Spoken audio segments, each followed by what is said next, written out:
On August 28, 2003, the small city of Erie, Pennsylvania, witnessed one of the strangest crimes in American history.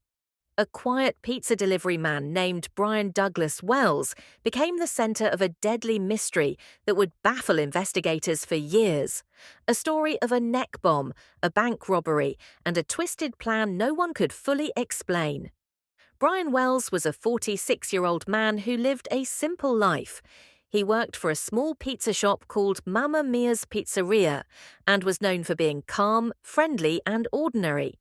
But that afternoon, he received a call to deliver two pizzas to a strange address, a TV transmission tower on a remote road outside town.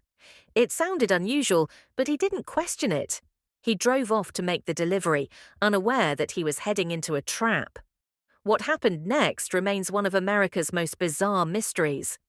Investigators believe that when Brian arrived at the location, a group of people ambushed him, forced a metal collar around his neck, and locked it in place. Attached to the collar was a live bomb.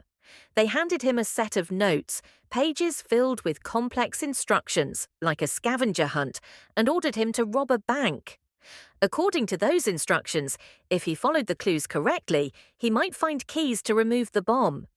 A short while later, Brian walked into a PNC bank in Erie, wearing the bomb around his neck and holding a cane that turned out to be a shotgun disguised as a walking stick. Surveillance footage showed him calmly handing a note to the teller, demanding $250,000. The note warned that the bomb would detonate if anyone tried to stop him. Terrified, the teller gave him just over $8,000, far less than he demanded. Brian collected the money and walked out as if he were in a daze.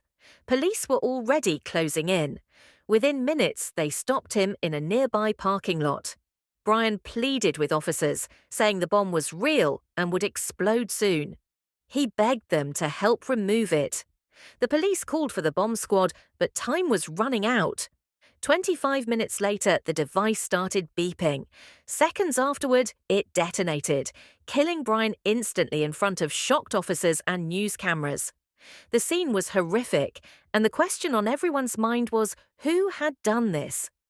The FBI launched a massive investigation. They discovered that the bomb wasn't simple at all. It was a complex device filled with decoy wires, multiple locks, and a timer. It was clearly built by someone who understood engineering. They also found detailed notes in Brian's car, filled with riddles and directions that led investigators to believe this crime had been planned like a twisted game. But who was behind it?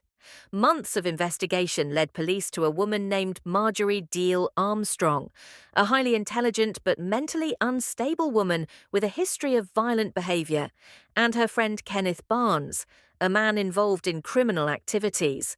Another man, Bill Rothstein, who lived near the TV tower, was also tied to the case.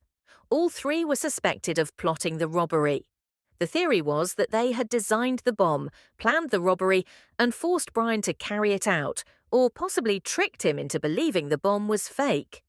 Prosecutors later revealed that the group's motive was money. Marjorie allegedly wanted the cash to hire a hitman to kill her father for inheritance. Kenneth Barnes confirmed this in court, saying Marjorie was the mastermind.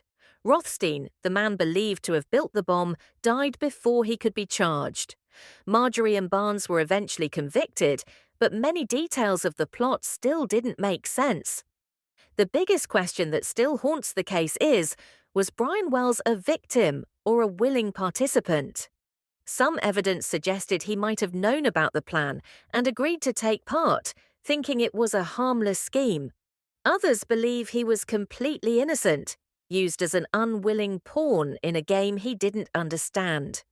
The truth likely lies somewhere in between.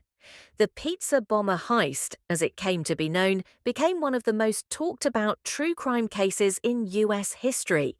It inspired documentaries, books, and Netflix's series Evil Genius, which explored the bizarre and disturbing details of the case.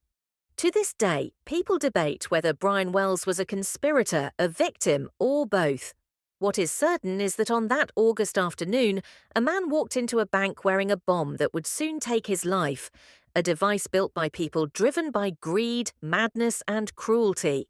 It's a story so strange, so haunting, that it feels almost like fiction, but every word of it is true.